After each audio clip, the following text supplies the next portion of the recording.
Let's turn down to foreign affairs. There was some shocking news yesterday. Prime Minister of Slovakia, Robert Fico, had an attempted assassination attempt after he was leaving a public meeting. Now, just a warning, we've blurred out and stopped any very disturbing images, but in general, this is very chaotic. So let's go ahead and put this up there on the screen. You can see the Prime Minister walking there to greet some members of the public. We froze it right there where a lone bystander pulled out a gun, pointed it down, and began shooting. You can see his security detail immediately grab him up under the arms, throw him into his armored vehicle, and immediately they sped off to the hospital. The news yesterday was that he was in a life-threatening condition, although it appears now that he is no longer suffering. He did underwent emergency surgery. His condition has been downgraded to serious, but they no longer life-threatening. So that's where things stand right now, Krystal. There were a lot of questions swirling around this because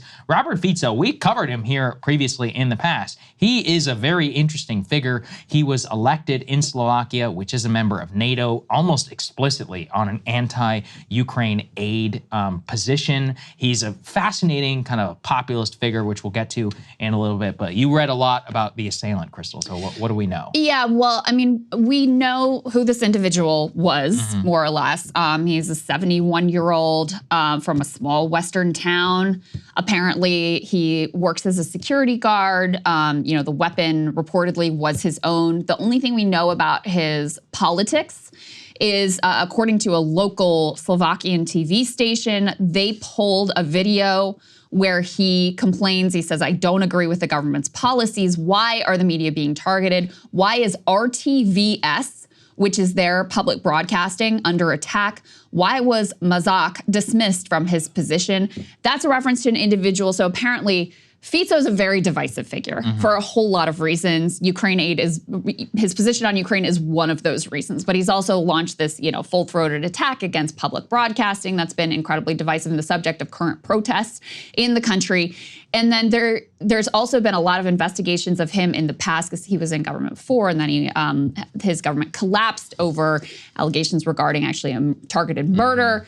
And so the people that investigated him and his party over those allegations, over corruption allegations, he has fired a bunch of those. So this is one of those individuals who was fired. So according to at least what we know of this individual, it seems like he had a lot of problems with the direction of the government under Robert Fico. So that's what we know at this point. That's what we know so far. It did not stop, though, some international observers, especially in the UK. They hate his guts. Basically, all of the West does, because he doesn't agree with them on Ukraine. It's him and it's Viktor Orban. We had a Sky News report almost immediately after, which just look at the way that they basically try to justify this assassination attempt. Take a listen. We don't know his condition yet, but he's being treated. But it's worth thinking about who this individual is. As I said, described in reporting as a populist, as a nationalist.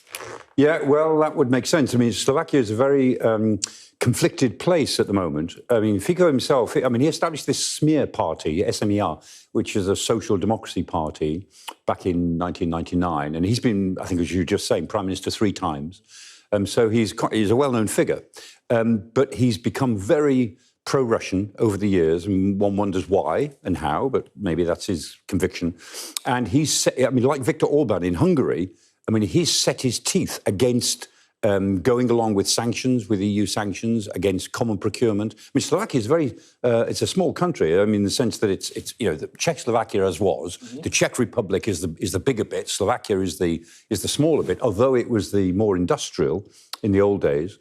So it's not to be, it's not negligible, but Slovakia is not a major player within the EU, but a bit like Hungary, which is also a bigger country, but it's not a very big player in the EU economically. They dig their toes in against aid to Ukraine and against any sort of sympathy with Kiev. And they keep saying, look, we want the war to finish. Yeah. And by that, they mean they want the Russians to succeed, and then the war will be over if Ukraine would just surrender and give up territory.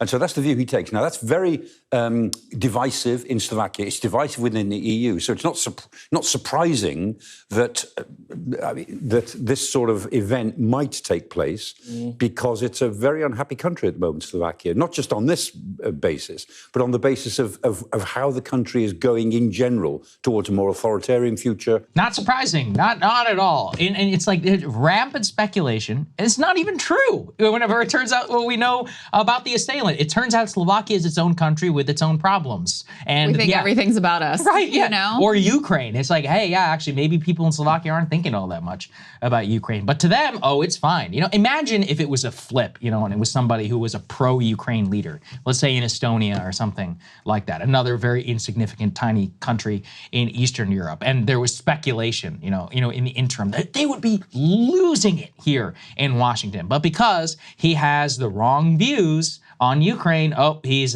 basically, it's fine, whatever happened to him. We actually have a video just to give you an idea. What does this man actually think? Let's play some of it, okay? I'll read from the subtitles. A couple of years ago, he says, I believe the war in Ukraine began earlier in 2014 when Ukrainian fascists killed citizens of Russian nationality in Ukraine. So then he continues, I have a different opinion on this matter. I still believe the Americans are fighting Russia with Ukrainian soldiers. True. In 2014, Russia launched an offensive against the Donbass. It all started with the murder or murders of citizens of Russian nationality by Ukrainian fascists. And please do not again distort all the data that exists here. So what do we learn from this? Now, he clearly has a longer view of the situation, and he believes that it's a proxy war. That is the same position held by Viktor Orban of Hungary. And even though those two gentlemen are members of NATO, prime ministers duly elected and very popular in their own hometowns, because they have different dissonant and different views, you know, you have Sky News here and the seat of the UK and in Europe just being like, oh, it's okay, you know, it's totally fine. It's crazy. I mean, they really walk like right up to the door of just outright justifying it. Yes. Yeah, it's understandable someone would target and attempt to assassinate the Prime Minister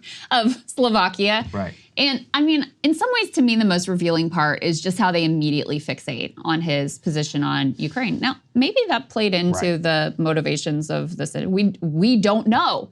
And you didn't know. Mm-hmm. And in fact, the only political commentary we have from the alleged shooter doesn't say anything about Ukraine.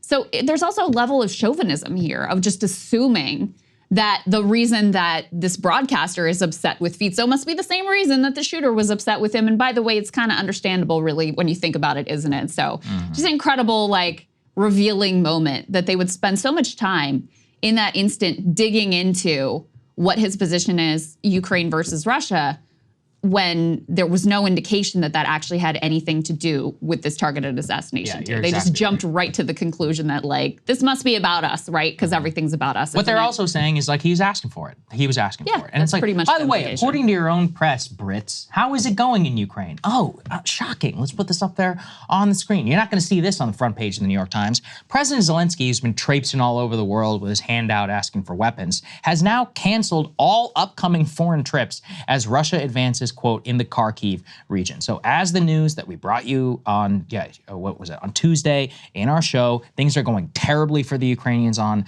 the battlefield. Bad enough that Zelensky no longer feels comfortable even leaving the country, and their generals are in a full-blown panic. But of course, they're not going to lead with that one. They're just going to continue painting everybody with false visions of victory. It's a sad situation all around. It really is. Hey guys, if you like that video, go to breakingpoints.com, become a premium subscriber, and help us build the best independent media organization on the planet. That's right. We're subscriber funded. We're building something new. We want to replace these failing mainstream media organizations. So again, to subscribe, it's breakingpoints.com.